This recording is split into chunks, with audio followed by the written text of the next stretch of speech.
Sponsored by Midland. Communication for every adventure.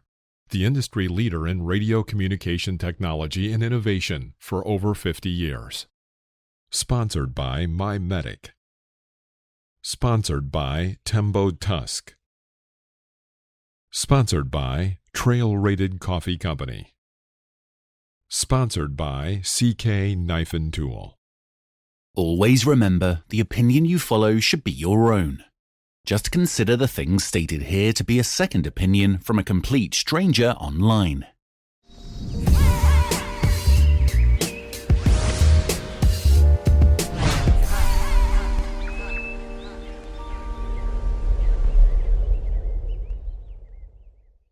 Hi, my name is Phil from Waypoint Overland, and you're listening to Random Waypoints.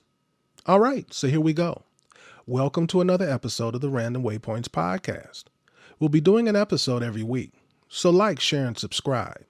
Hit the notification bell to make sure you don't miss an episode. This week is focused on news. Let's take a look. During this segment, we'll cover various topics with a connection to overlanding in some way. It could be land use news regarding the national parks or the Bureau of Land Management. We'll keep you up to date on any auto industry news when it pertains to relevant and potential overlanding vehicles. There will be camping and outdoor industry news, as well as photography and video, fishing, hiking, and on and on. Now, here's the news. Toyota is showing off a pickup EV concept that's likely a preview of an electric Tacoma.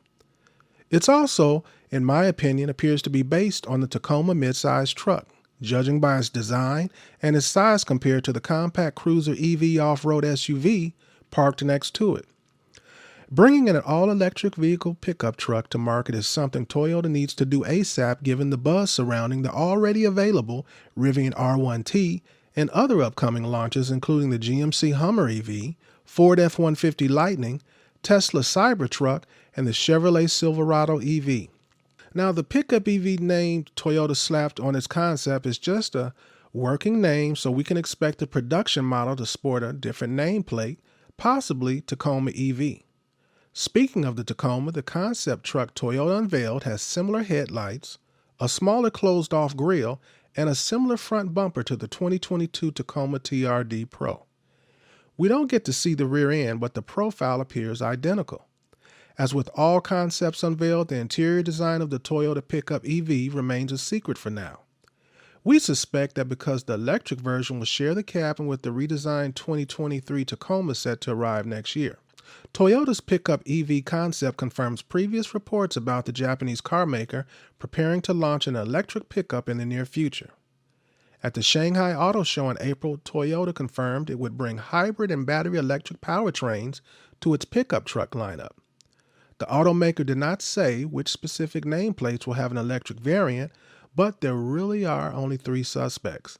Globally, that would be the Hilux, while in North America, the only possibilities are the Tacoma and the Tundra. In light of the pickup EV concept unveiling, the Tacoma looks set to become the brand's first pickup to offer a pure electric powertrain.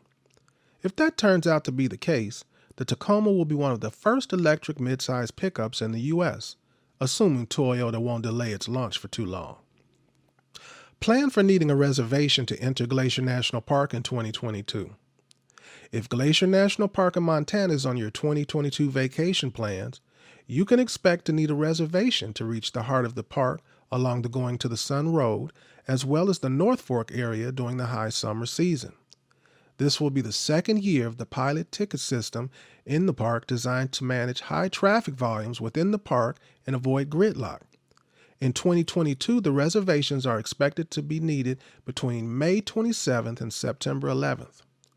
Under the plan to alleviate congestion, 1 ticket per customer will again be required to enter the Go Into the Sun Road at the West entrance, St. Mary entrance, and the New Camas entrance.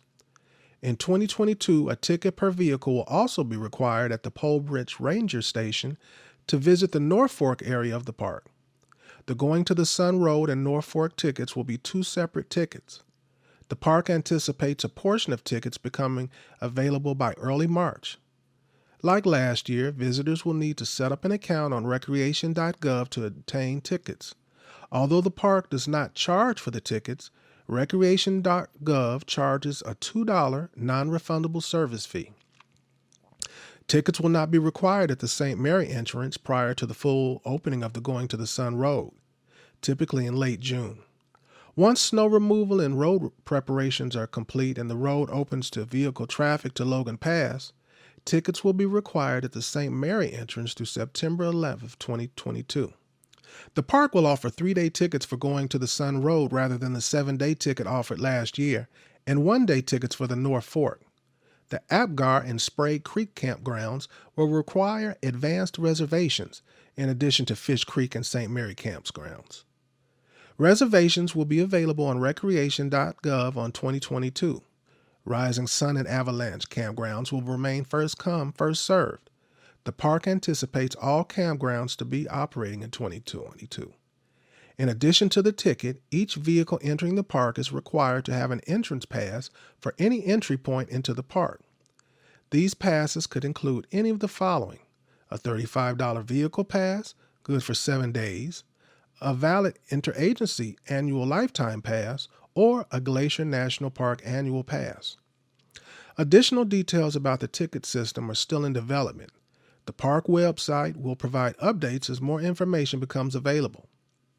REI announces the Fall 2021 Editor's Choice Awards, a designation honoring top-performing gear and apparel from the brands sold at the co-op based on field testing, REI expertise, co-op member and customer feedback, and sustainability attributes.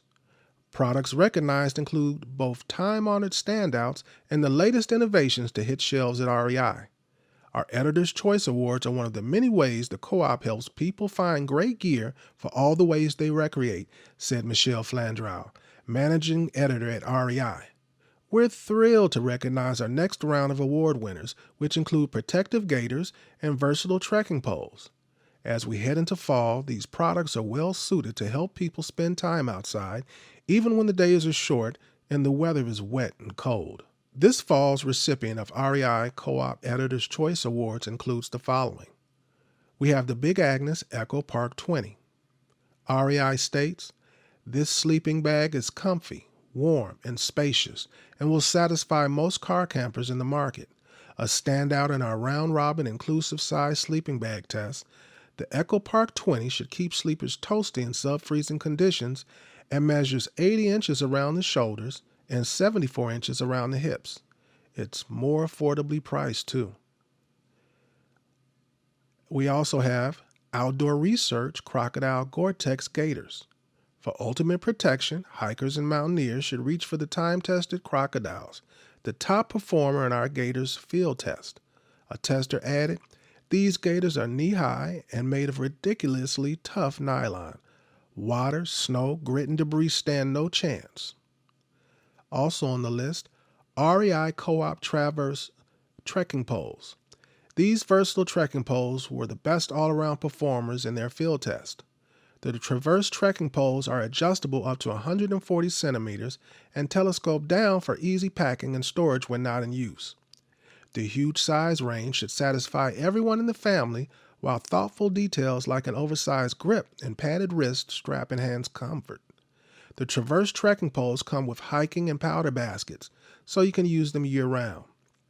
And last but not least, we have the Light in Motion Viz Pro 1000 Trail Headlight. The Viz Pro 1000 is an all-around great light for cyclists.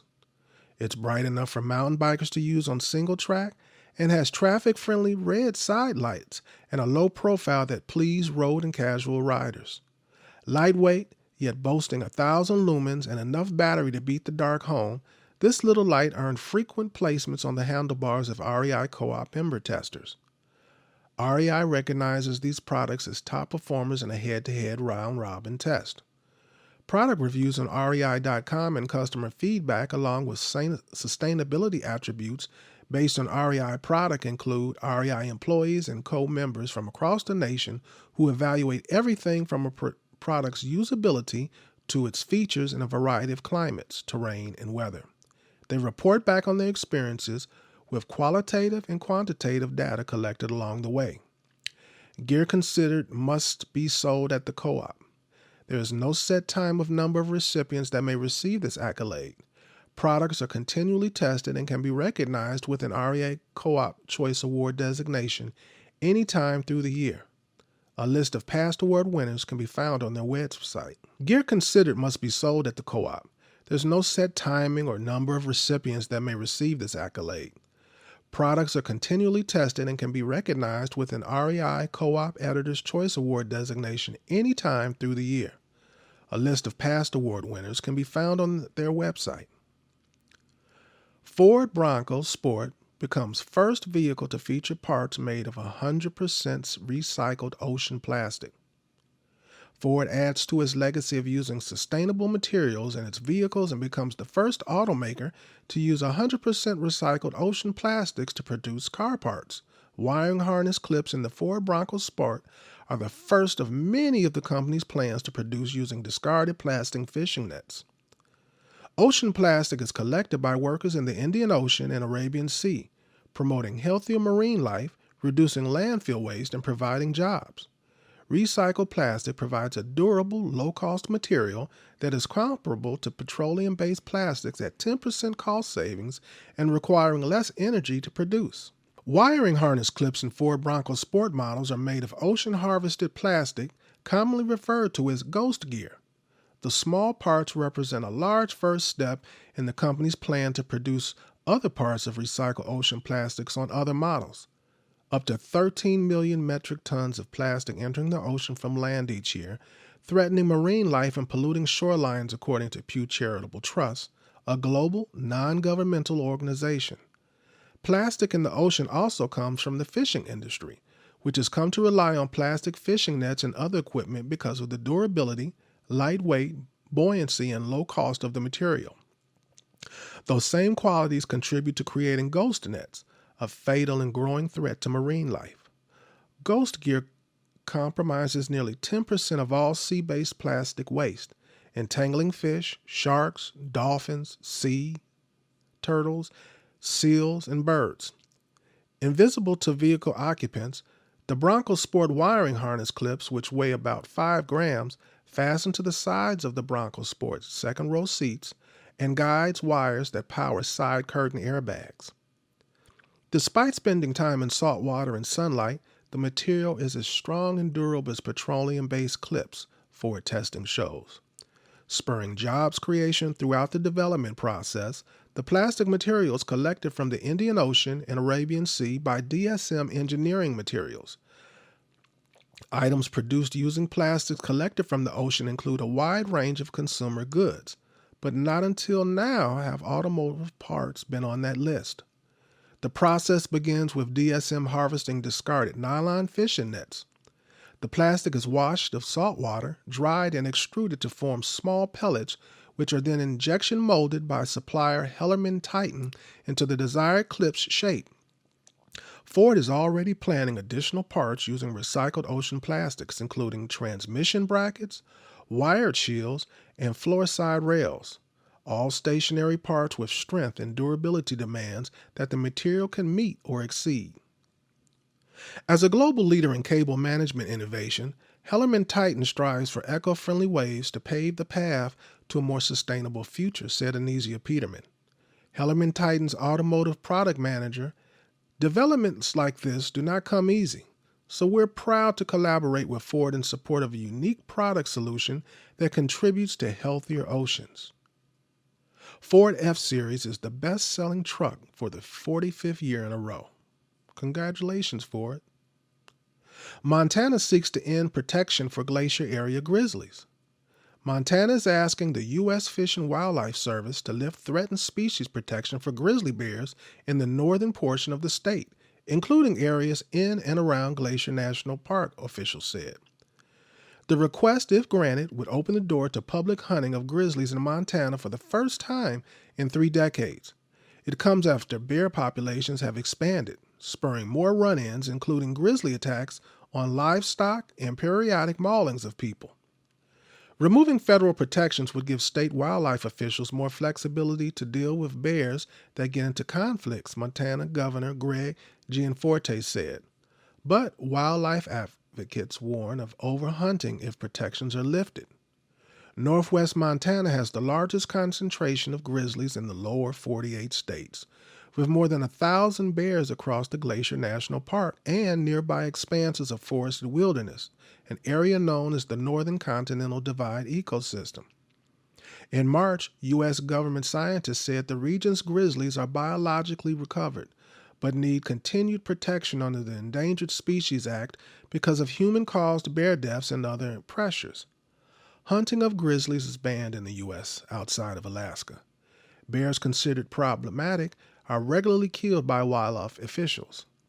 As many as 50,000 grizzlies once ranged the western half of the U.S. Most were killed by hunting, trapping, and habitat loss following the arrival of European settlers in the 1800s. Populations had declined to fewer than 1,000 bears by the time they were given federal protection in 1975.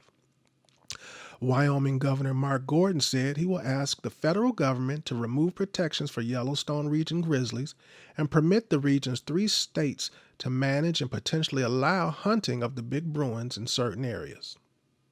Hi, this is May with It's Always May, and I am with Chris Chisholm, who is from Wolf Camp and Wolf College. Hi, Chris. How are you today? Good. Thank you very much. Tell me a little bit about your background that pertains to wilderness survival. Well, I grew up in a kind of an outdoorsy family, and we grew up in northern Minnesota for 10 years. My dad was in the reserves up there, and so for some reason he chose to live in northern Minnesota. And so we were outside all of the time. You know, in my generation, it was go outside and don't come back until, anytime, I guess. In my family, there wasn't a lot of restrictions, so we were outside all the time, just got really comfortable out there. And a lot of hunters and fishermen up there, and so they knew a lot of things. But it really wasn't until after college where I read a book about, some of the skills that had been lost over the generations that I realized, even just being out there, I didn't know the gifts of the plants, the edible qualities, the medicine, even some of the names of a lot of the trees, and the wildlife tracks and the language of the birds, and the birds can tell you so much about where the animals are, all these things that we didn't know at all, even as hunters and fishermen at all growing up. And so that's what really got me interested in studying it and rediscovering those skills as when I was in my 20s. And so I was out there, putting myself in primitive situations and survival situations and such for fun. I started this about 18 years ago. It was a friend of mine who said to me, also read some of the similar outdoor books that are out there, survival books and things like that, and said to me, you know what, I really want to start a school and teach this stuff. I'm so into it, and we had been practicing and such, and I was like, oh, that's a great idea. I'll help you do that, because I like organizing things and such, but, I'm interested in doing other things, because trying to use my degree and that kind of thing. And so it was sort of an accident, because I was just helping somebody else do that, and then we ended up it started taking over our lives, and there was a whole group of about 20 people kind of helping and things like that, and then we all kind of split up and go in our different ways, and I just kept doing it because I couldn't think of anything else that I would rather do that was more fun. Now, I remember that you told me this started back in, 1996 in Bellingham. So how did you end up here in Washington then? Well, originally I came out to visit my brother after the day or month after I graduated from college, University of Wisconsin. My brother, there was a job I thought I was going to have, and Madison was awesome. Madison, Wisconsin, all sorts of fun and great city. And then this job I thought I was going to have fell through, and I was talking to my older brother about it. And he had just moved out here with his wife. And he was like, oh, well, just come out here and just visit for a while and help us pay the mortgage. We just bought a house, get a little job and help us pay the mortgage. I was like, okay, cool, I'll come visit. And little did I know I was never turning back. Telling me kind of what you cover in your courses? Well, yeah, we try to have a whole broad range, run the gamut of outdoor education. And so we do everything from what the, big outdoor organizations do, which is a little bit of hiking and backpacking. Because a lot of people are interested in what we specialize in, which is like the traditional skills, but they've never been camping or out in the woods at night before. And so I kind of learned that we had to do at least a little bit of camping, backpacking training to get people used to those sorts of things that I just sort of grew up naturally doing all the time, so I didn't quite realize that it's very scary for people even to be outside when the sun's going down. So we do that, and all the way to the basis of it really is learning about the wild edible medicinal plants, wildlife tracking, language of the birds, survival skills that are all super popular and that everybody's trying to do on TV and everywhere else now, of course. And traditional skills like honoring the entire animal if we ever go hunting, tanning the hides to make leather, using the intestines to make sausage, and rope, and using the bones for tools and all those sorts of things so that nothing goes to waste. So all those traditional skills are very important to us as well, using the fibers from the plants in order to make ropes and baskets and all the other kind of things that you try. My goal originally was to try to have nothing from the store, everything made from scratch that we need in the outdoors, and so that's really what we specialize in. And my wife Kim, who I run the Wolf College with, her degree is in wildlife science, and so our background is love of nature, love of the animals, love of the plants, and that's really what motivates us. You have been listening to Waypoint Overland's Random Waypoints. Like, subscribe, and stay tuned for more.